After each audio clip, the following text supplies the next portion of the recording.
Yeah, I'm Hans-Ulrich Obrist. I'm the artistic director of the Serpentine galleries. We are here at MIF, at the Manchester International Festival. I'm very excited to be back here in Manchester, co-curating with Adam Thurwell, the Studio Créole, and very excited to be on Culture Diary. We love Culture Diary. So for the first Manchester International Festival, I co-curated a show with Philippe Pareno called Tempo del Postino, Postman Time. And the idea was to do an opera for artists. So the artists were given time and not space. Because normally when you do a group show, you divide the space, artists use space.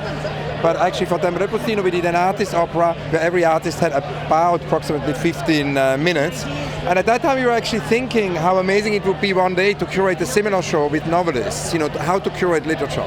And it remained an idea which only became a reality about 3 years ago when we met with Adam Thurwell and started to have this discussion with the amazing novelist Adam Thurwell, who has a very strong interest in curating, has curated books, and of course collaborated with so many novelists all over the world. So we were thinking how great it would be to actually do a group show which celebrates multilingualism, which celebrates many languages at a moment when extinction, is not only basically affecting species. There is a sixth mass extinction, as Elizabeth Colbert says, happening in the world, but also an extinction of cultures, an extinction of languages. Many languages disappear.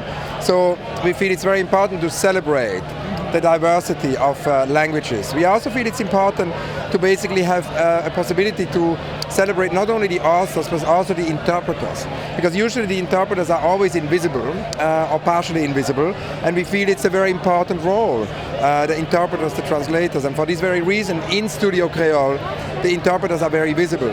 They are there together with the authors, and then of course the idea that through this advance an actress would then add another layer of interpretation is very important. So for the listener, for the viewer in the show, it is really possible to have an encounter with 7 languages, with 7 authors, with 7 interpreters, with Lisa Dwan.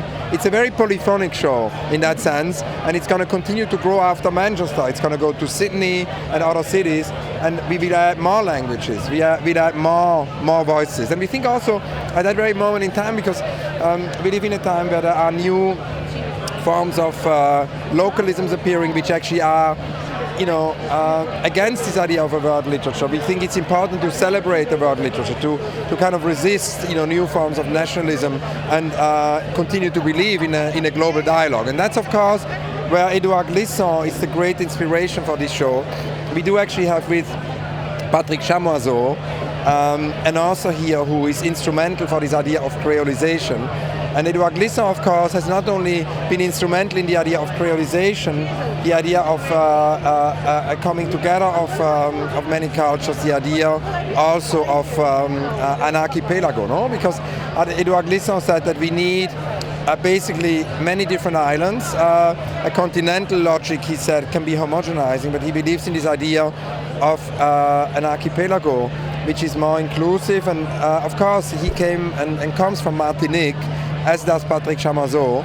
And he was saying, if you look at these islands around Martinique, you have basically dialogue between the islands. And it's a very important point, actually, I think he made, that when you have a dialogue from one island to the next island, it's not because of that you lose your identity, because you actually learn from that dialogue and your identity becomes richer. And that, I think, is a great metaphor of the potential of dialogue in the world, and something Studio Créole tries to do a contribution to. And of course that has to do with mondialité, because Edouard Glissant talked a lot about mondialité, and we live in a world of globalization. This is not the first time the world experiences globalization, but certainly the most extreme and maybe also most violent form of globalization, fueled by technology. And Glissant says, we need to resist the homogenizing forces of globalization, which lead to the disappearance of many things, including languages. But he said also there will be a counter-reaction, there is a counter-reaction to globalization, which is what I mentioned before, this new form of localism, this new form of lack of solidarity, a new form of nationalism, and new forms of racism. And that, of course, needs to be resisted vehemently. And so he says we need to find something he calls mondialité, something which enables a global dialogue, but which at the same time listens. Something which is not, an imposed globalization, but which is more has got to do with a negotiation, between the local and the global, and has to do with listening. And that's of course what Studio Créole is all about. It is all about listening to these, many different voices. It's almost like a listening session, but a very complex listening session, a multi-layered listening session. And the architects of the show, actually Federico Martelli and Rem Koolhaas of OMA, have actually worked on a very interesting device where they use these new headphones, which are related, actually, they're not projecting sound into your ear, but they're activating the bones, and through that, you can actually have this amazing experience of listening to several voices at the same time. So you can listen to the original language and you can listen to the translation at the same time. So, a director, John Collins, and he of course staged, the whole show.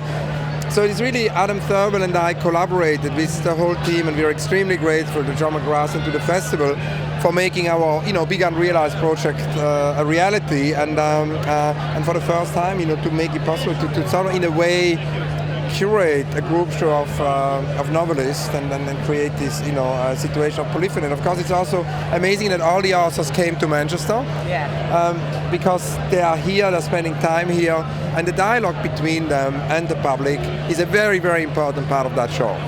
Wonderful. I look forward to seeing it. Thank you. So see you tonight. Yes. And is there any other things that you're going to get a chance to see whilst you're here in Manchester? Yeah, when I'm here, I try to see as much as possible. So we're now on our way to see the Philip Glass show. We saw yesterday Laurie Anderson, the work with VR. She's presenting here in Manchester. We saw the David Lynch show. We're going to go and see Maxim Peake later. It's an amazing festival, and it has such a density, so 3 days are not enough. I might have to come back next week for Skepta. Wonderful. Thank you. Okay, good to see you. Nice to see you too.